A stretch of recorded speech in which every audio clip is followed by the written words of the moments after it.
అందరూ నీట్‌గా formal dress వేసుకొని, ఇన్‌షర్ట్ చేసుకొని జాబ్ ఇంటర్వ్యూ కోసం వెయిట్ చేస్తున్నారు. అదొక జాబ్ మేళా. ఇదంతా కామనే కదా! ఎక్కడైనా కామన్‌గా జరిగే జాబ్ మేళా అనుకుంటున్నారా? అది నిజమే కానీ ఇక్కడ జాబ్ మేళా అటెండ్ అవ్వాలి అంటే ఒక కండిషన్ ఉంది. ఏజ్ 60+. షాక్ అయ్యారా? నిజమే.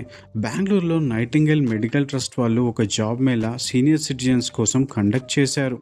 అందులో 1500 మంది సీనియర్ సిటిజన్స్ జాబ్ కోసం చాలా ఈగర్‌గా వెయిట్ చేశారు.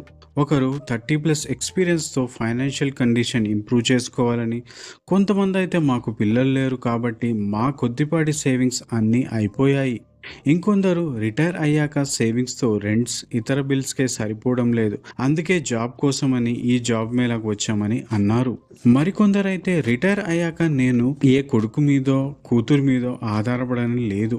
నేను కొత్త స్కిల్స్ నేర్చుకుంటూ నా డబ్బులు నేను సంపాదించుకోవాలని అనుకుంటున్నాను. మరికొందరైతే నేను చివరి శ్వాస తీసుకునే వరకు వర్క్ చేస్తూనే ఉండాలి. అదే నా కోరిక. 70స్‌లో ఉన్న వారందరూ చేతిలో సీవీస్ పట్టుకొని వాళ్ళ స్కిల్స్, ఎక్స్‌పీరియన్స్‌తో మళ్ళీ తమ సత్తా చాటాలని ఎక్సైటెడ్‌గా వెయిట్ చేస్తున్నారు. ఈ జాబ్ ఫెయిర్‌లో 1000కి పైగా జాబ్స్‌ని, 30 కంపెనీలు రకరకాల జాబ్స్‌ని డిఫరెంట్ ఫీల్డ్స్‌లో ఇంజినీరింగ్, మార్కెటింగ్, అడ్మినిస్ట్రేషన్, అకౌంట్స్, సెక్యూరిటీలో ప్రొవైడ్ చేస్తున్నారు. అలాగే 1000కి పైగా సెల్ఫ్ ఎంప్లాయ్‌మెంట్ జాబ్స్‌ని కూడా ఇన్సూరెన్స్ ఫీల్డ్‌లో ప్రొవైడ్ చేశారు. ఇక్కడ ఒక startup company head of sales ఏమని చెప్తారంటే, మేము సీనియర్ సిటిజన్స్‌కి జాబ్స్ ప్రొవైడ్ చేస్తాము. వాళ్ళని ఇంటర్వ్యూ చేసి స్కిల్స్ టెస్ట్ చేస్తాము. వాళ్లకు జాబ్స్‌కి తగినట్టుగా ఒకవేళ స్కిల్స్ ట్రైనింగ్ ఇచ్చి జాబ్స్‌ని, వర్క్‌ని అసైన్ చేస్తామని చెప్పారు. అయితే ఇందులో కొన్ని ఛాలెంజెస్ కూడా తాము ఫేస్ చేశామని, వాళ్ళు చాలా ఏళ్ల వర్క్ గ్యాప్ తర్వాత మళ్ళీ వర్క్ చేయడం అండ్ ఇప్పుడు ఉన్న అడ్వాన్స్డ్ టూల్స్‌తో కొత్తగా వర్క్ కల్చర్‌లో వర్క్ చేయాల్సి ఉంటుంది. అలాగే వాళ్ళు వర్క్ చేసేటప్పుడు చుట్టూ ఉన్న యూత్‌తో కలిసి వాళ్ళు కోపప్ అవ్వాలి, అడ్జస్ట్ అవుతూ వర్క్ చేయాలి.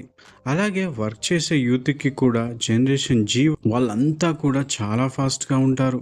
సీనియర్స్‌తో వర్క్ చేయడం వాళ్ళకు కూడా ఒక రకమైన ఛాలెంజింగ్ టాస్కే.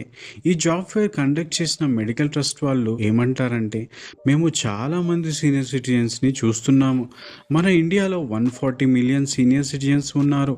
అందులో 90% సీనియర్ సిటిజన్స్‌కి ఏ సోషల్ సెక్యూరిటీ స్కీమ్ లేదు. ఫారిన్ కంట్రీస్‌లో తీసుకున్నట్టయితే చాలా వరకు కంట్రీస్‌లో సోషల్ సెక్యూరిటీ స్కీమ్స్ అనేవి ఓల్డ్ ఏజ్ వాళ్ళకి, సీనియర్ సిటిజన్స్‌కి ఉన్నాయి. కానీ మనకు అలా ఇండియాలో లేకపోవటం వల్ల ఫ్యామిలీ మీదే డిపెండెంట్ అవ్వాలి. లేదంటే తమ సేవింగ్స్ ఉన్నంత వరకే వాటిని యూజ్ చేసుకోవాలి. ఆ సేవింగ్స్ కనుక అయిపోతే ఆ ఏజ్‌లో వాళ్ళు మళ్ళీ వేరే జాబ్స్‌ని చూసుకోవాల్సి ఉంటుంది. లేదంటే పిల్లల మీద ఆధారపడాల్సి ఉంటుంది. రిటైర్మెంట్ అయ్యాక మళ్ళీ ముందులాగే జాబ్‌లో జాయిన్ అయ్యి వర్క్ చేయాలంటే చాలా కష్టమే. కానీ కొంతమంది ఇవన్నీ దాటుకొని జాబ్ ఇంటర్వ్యూలో సెలెక్ట్ అయ్యాక చాలా ఎఫెక్టివ్‌గా వర్క్ చేస్తూ యూత్‌కి కాంపిటీషన్‌గా కూడా ఇస్తున్నారు.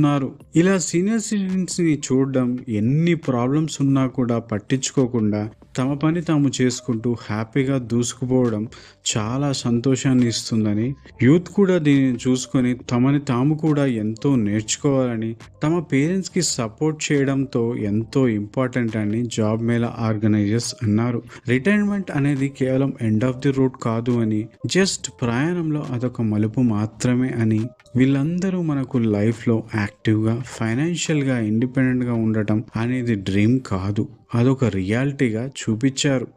మరి మీరు రిటైర్మెంట్ ఎలా ప్లాన్ చేసుకోవాలని అనుకుంటున్నారు? జాబ్స్ అట్ 60+ జాబ్ మేళా గురించి కామెంట్స్‌లో తెలియజేయండి. ఈ వీడియో కనుక మీకు నచ్చినట్లయితే లైక్ చేయండి. మరిన్ని అప్డేట్స్ కోసం షేర్ చేయండి, సబ్స్క్రైబ్ చేసుకోండి. Thank you.